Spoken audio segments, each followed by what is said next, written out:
Hello and welcome to another booktube video from me, Lauren, from Lauren and the Books. You're not in a tripod today. David has taken the tripod to work and I've got you like propped up against some cookbooks. I'm bringing you over. Please stay where you are. That's nice, isn't it? So today I'm doing the second half of August's wrap up. So the beginning of August I read a book a day up until the 15th of August. Which is pretty impressive. So I've already done a wrap up for the first half of the month, which I will link down below, and then this is a wrap up for the second half of the month where things significantly slowed down. I read 6 books, one of which was an audiobook. Still really impressive, like, to have read 21 books in a month. Come on. And the last day of August is tomorrow. I'm reading The Past by Tessa Hadley at the moment, which I am not yet halfway through, so I don't think I'll be finishing any more. But yeah, let's talk about the books I read in the second half. So the first one I'll talk about, because otherwise I'll just forget about it, because it's not in this pile here, is I read Why I'm No Longer, I listened to the audiobook of Why I'm No Longer Talking About Race to White, Why I'm No Longer Talking to White People About Race by Renee Edo-Lodge. This was a super powerful and impressive and eye-opening and educational look at race from a young black woman who is my age, and the dealings she has had with regards to race. It takes case studies from the UK, which having listened to books, non-fiction books on race before, I haven't always found, because a lot of non-fiction that I've read on race have been USA based. So I found that really it was really more accessible. Do I want to use the word accessible? Like, as living in this country, to hear things that I've been brought up with, and it was a tough listen, but it was a really important listen. I really would encourage people to listen to it. I talk much more about it in my currently reading, because I finished it quite a while ago, and when I talked about it, I was listening to it at the time. In my currently reading for August video, I will link that down below, and I talk much more about it then, but I gave that 4 stars. Very, very, thought it was super duper important. The next book I read on my Kindle, and that was HALLO Pike by Juno Dawson. So I read The Gender Games, up here, there he is, hiding behind there, by Juno Dawson earlier this year, which is a non-fiction book about gender told from Juno's perspective, who was assigned the sex male at birth and is now a female. So really interesting look at gender, and I really loved that book. It's one of my favourite books of the year. Really loved it, and thought I wanted to read more by Juno. And Juno is a YA author, so I saw that Jean from Jean's Bookish Thoughts had the same idea, and saw that she was reading a book called HALLO Pike on her Kindle. No, she actually owned the book, and I looked and saw what of that one sounded like it would appeal to me, because it sounded a bit like The Craft, which is one of my favourite films. It was 99p on the Kindle, bargain. So I read that on my Kindle, which was lovely. Like, it was really fun to read something on my Kindle. I haven't read anything on my Kindle for a really long time. My Kindle. It was enjoyable. It was YA, which isn't like my favourite genre, so it's pretty easygoing. I think I gave it like 2.5 stars, which in terms of a YA book is pretty high rating for me. Set in the north, about a young girl who's moved schools, and there's sort of like undertones of witchcraft, and there's a murder, and like it was good fun. I thought it was really good fun, and I feel like if you're into YA, then you would enjoy this. There's some like pretty gruesome. Yeah, probably pretty gruesome, but enjoyable nevertheless. I gave that 2.5 stars. Now on to the actual books that I've got here. So the first one I've got is a library book that I've got called The Girl Before by J.P. Delaney. I believe I was also talking about this in my currently reading video. This I read for book club at work. Like, it was fine. It was a thriller. I enjoyed to read a thriller. I read them quite quickly, and I almost treat them as like palate cleansers. But I often feel that with thrillers, there's a lot of like, this has been done before, and I did get that with this. So I can't really go into much detail without spoiling the whole plot, which is another reason I struggle to talk about thrillers.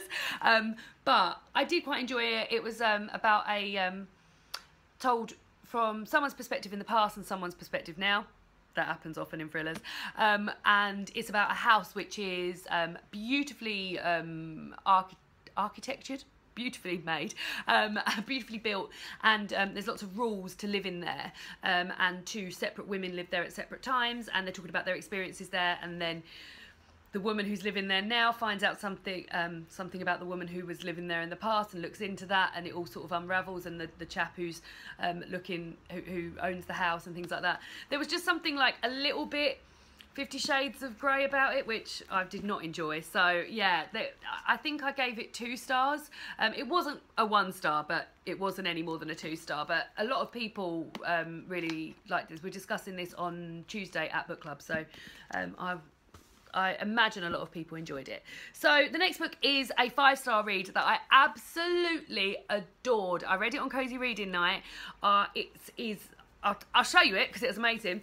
It is Tinman by Sarah Winman. This is a proof copy. So it's Tinman by Sarah Winman, which I chatted about thoroughly in my books and braids video. I feel like I'm doing a lot of linking to videos down below.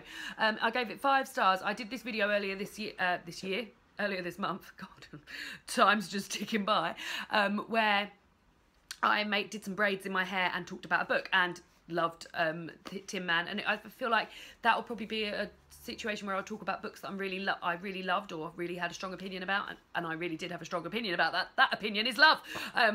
It tells the tale of 2 men who were friends when they were younger, Ellis and Michael, and their friendship grows into something else, and Ellis actually marries a woman, and the friendship between the 3 of them is very is full of love and niceness, and sadly there is some horrific just sadness in there. It's just, there was parts of it where I was like, just a single tear running down my cheek, and parts of it where I was like racked with emotion. It really deals with some really important themes such as AIDS and depression, sexuality, coming to terms with your sexuality, grief and loneliness, and it really got me thinking, and I really loved it. And I said in that video that there's bits where you're reading Michael's diary entries, and it actually feels like you're reading someone's diary. Like, I almost stopped, I stopped thinking that Sarah Winman had written this, and was actually in my head convinced that that Michael had written it, and I was like, this is so sad that he wrote this, and then had to sort of like double check myself, and that just, for me, is just, I remember Simon saying, Simon loved this book and he said it was a perfect book, and it really was amazing. So I gave that 5 stars. I really loved it. The next book I read was for my online book club, and that was A Monster Calls by Patrick Ness. This has also been made into a film that I'm going to be, so we discussed this in my online book club on Sunday, and we're going to be discussing the film on Sunday as well, because we've never done that before. We've never read a book and then watched the film adaptation and talked about that, so that'll be quite fun. I thought this was fine. I was expecting a lot more. I still haven't fallen in love with Patrick Ness's writing. I've read the one with the door on the front, which I never remember the name, and I felt similar feelings to that. Like, I went to it with such sort of high expectations, and I feel like this is an amazing tool to help young adults, teenagers, and even sort of like, what's that middle bit before you become a teenager?